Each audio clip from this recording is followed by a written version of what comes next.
Hey guys, I'm Riley. I'm Drake. We're the Watchmen. We watch these movies so you guys can watch your wallets.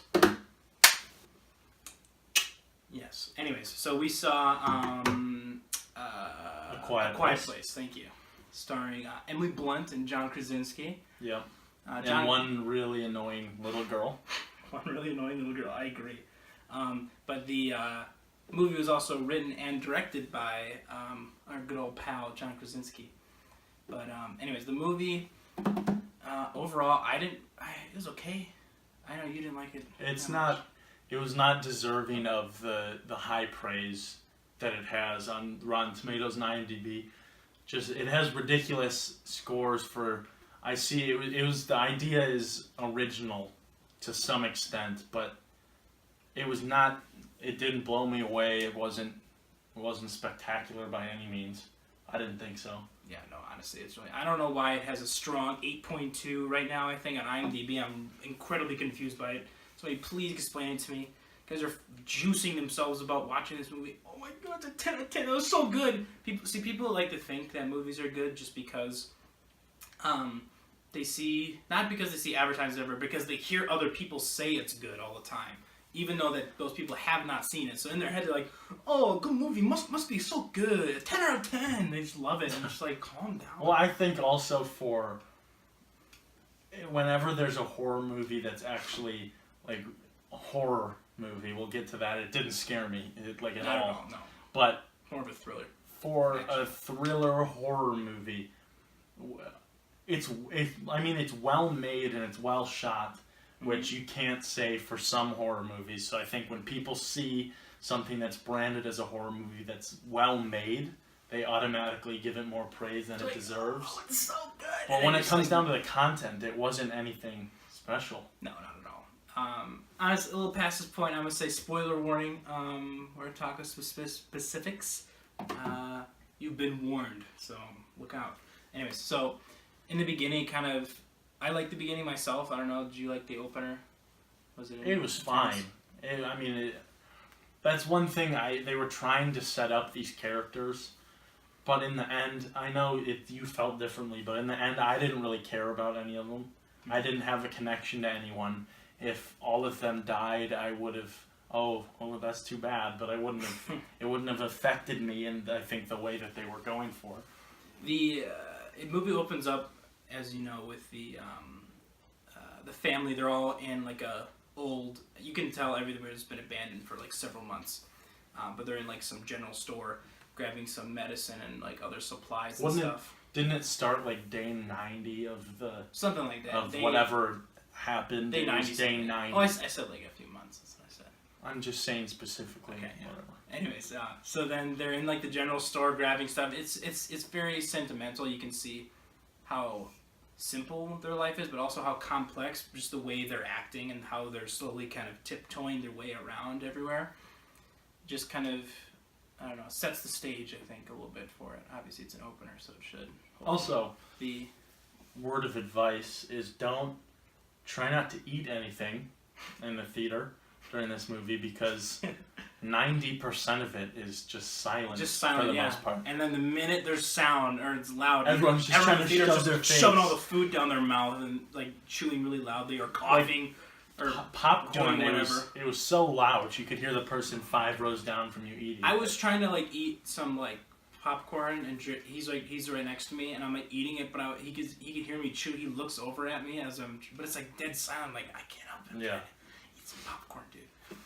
Anyways, but back to the opener. No, the opener was slow, sentimental, and I really liked it. It was really interesting. I really like how it set up the movie. And then it got super dark, kind of punched you right away when the kid plays with the spaceship. The little girl, she's like, believes she's deaf, hands the kid this rocket thing that's like rocket ship that has like a battery-powered sound to it and lights. The parents had like put it down and it's like too loud, you can't play with that. And the little girl gives it to the boy and afterwards like says, shh, don't tell them I gave you this really loud object and you're like 3 years old and you're gonna play with it anyways, it's gonna be really loud and you're gonna get us all to get killed or whatever. Anyways, he plays with it, he's right at the edge of the bridge and then the big old lumber and monster rips him a new one. No, I liked it. I liked it. It was a good, emotional, impactful start to the movie. I thought it was a good first 5% of the movie, so it's like not really much to talk about. But I liked it. And then the movie kind of drags on with them interacting. It is about family, sure. It's fun, but yeah, it's. Let's see what else you say.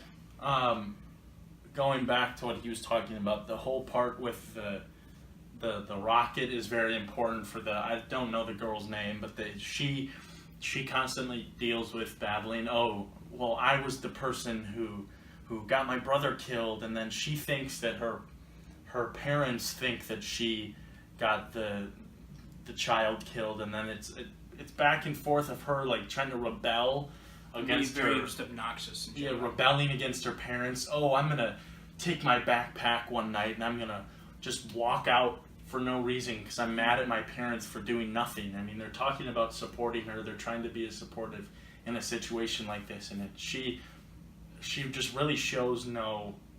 She doesn't really care about them. She's like, oh well, you're not trying hard enough to make a hearing aid that works. But like that's what John Krasinski's whole character is time constantly he's trying to do. He's trying to help her hear. And he's like, it never. She's like, it never works. It never works. And the thing is, I don't think he has any background in Well, he has to have hearing. something. Well, Because he had all those books. Yeah. So like he's trying to teach himself How to do to it. get his daughter to listen, and it's like she shows no appreciation. Yeah. See, I was also telling Drake how how she kind of contradicts how she acts.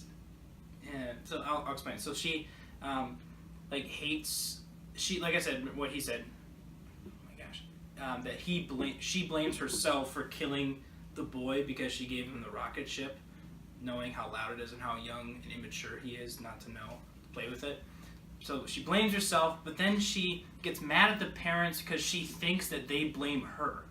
But it's not that. They're trying to keep her safe because she's deaf and can't also hear a lot of the things you need to survive, but also want to trust her, and I think they do, to protect certain things, but she's just very confused. She gets mad because she thinks that they hate her they think that she caused. That's not what they think at all. They obviously love her just as normally as any parent would or whatever. But it's just a mess. She's really obnoxious and just silly, and it pisses you off.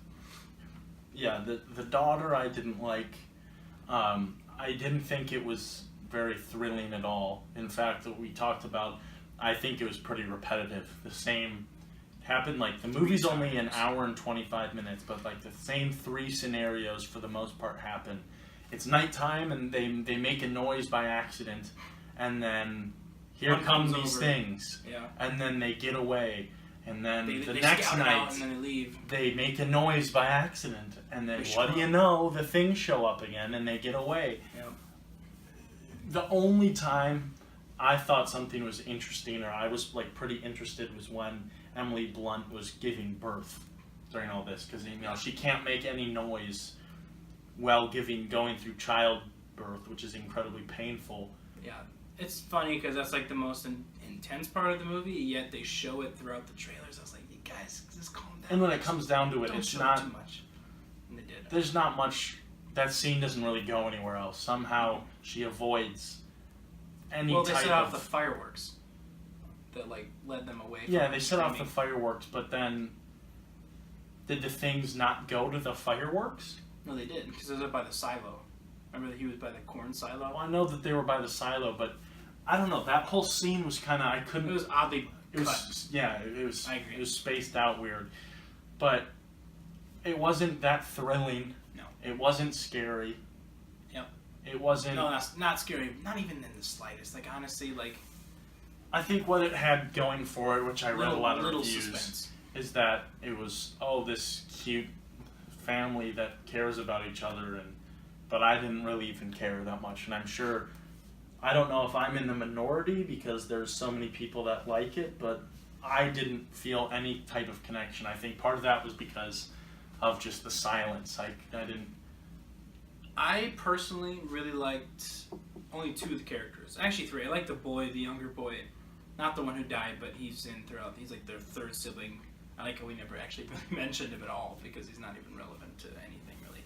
But anyways, I like John Krasinski and Emily Blunt. I think they did a really good job overall, and their acting and it was so well done. Like I think they worked really well together. I thought that was good. So that's why I felt for them. That's the only reason why. When Krasinski's character wants to save the kids because the kids are stuck in a car, well the monster's banging on it because they already heard them scream, and he's like, I gotta save my kids. So then he I understand it was a very heroic and noble thing to do, but and like fatherly thing to do, but he just stands there and just goes like, and like starts yelling, but it's the way he starts yelling that like I kind of like laughed to myself. I remember looking at Drake. It was pretty humorous. It wasn't. He also had an axe in his hand. Like I understand these things are like tough and heavily armored, but like at least give it a swing, something, just something.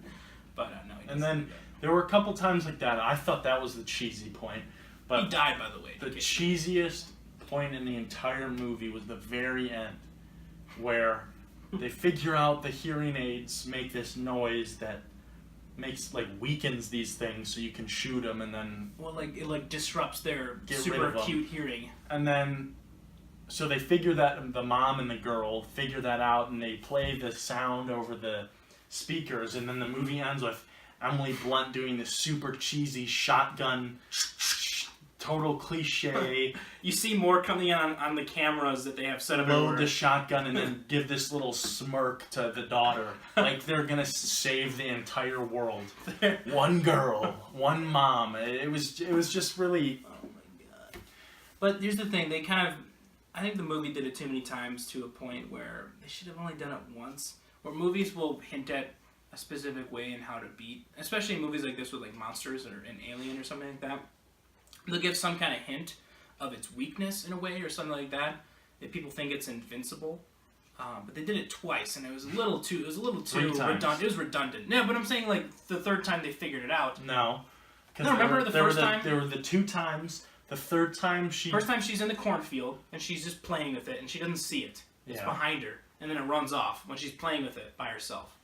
I thought there were 4 times. The one time when they were in the basement, they actually figured it out. The second time was in the silo when they fall. In the fell in the silo with the. Was there not another time before that? No, it was just those 2.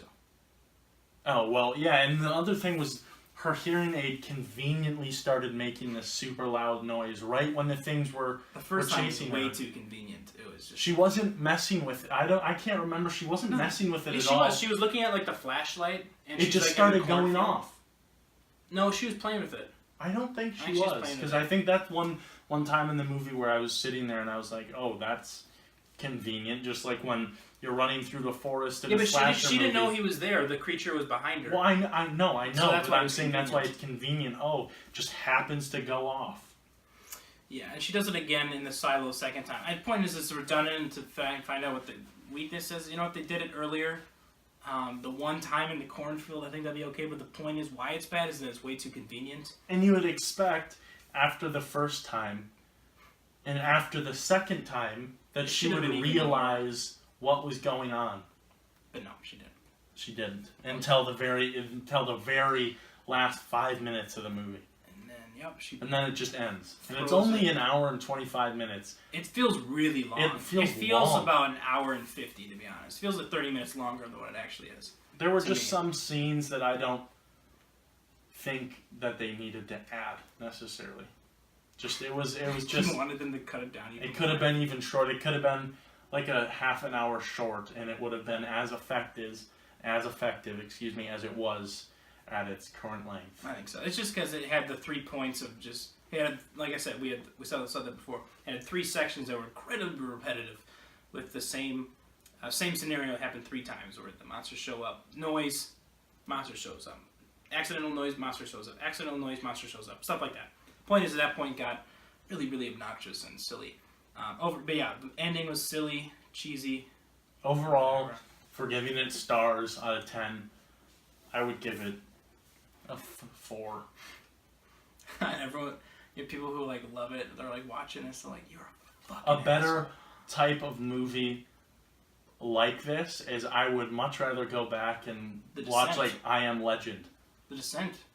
Think about it. The Descent, remember they can't hear? Kind of, yeah, but it was this whole survival. You're alone against all these things that you don't really know their weakness. Blah blah blah. Monster, alien type thing. Yeah. I think I Am Legend was a lot more effective, a lot scarier. The Descent, way more effective also. But yeah, I'd give it 4. 4? I don't know. I think I give it a 5.5. 5.5. I give it the good score because of John Krasinski and Emily Blunt overall. I think they did a good job, but the movies, I feel bad. I am happy for Krasinski because of how popular people think it is, but I'm also mad because the movie just isn't that good, and people need to please calm down. People need to calm down about every movie ever. But another story. Anyways, but yeah, 5.5, 4. 4. Alrighty. I'd say, you know what? I say save your money. You think save your money? I say save. If you're really interested in it, get it when it comes out to Redbox. I mean, if you guys are interested in it anyways and you watch this whole video, then you are going to go see it anyways, and you don't care what we say. But save your money, especially with how expensive movie tickets are nowadays. It's not. I say if you do watch it for free, or even for $1. I think you'd be fine. If you're going to go see it in theaters, try not to have your expectations as high as other reviews will have your expectations, because I think you'll be disappointed. People have been juicing themselves way too much. Yeah, there we go. Don't forget, we're the Watchmen. Riley. Like, subscribe, turn on post notifications. Don't forget that little bell button. Can we smash that like button? Smash it! Smash that like button! I want 5 likes! 500,000 likes! That's not going to happen whatsoever. We're not going to get 5. I don't know, maybe. Okay, bye. Okay, bye!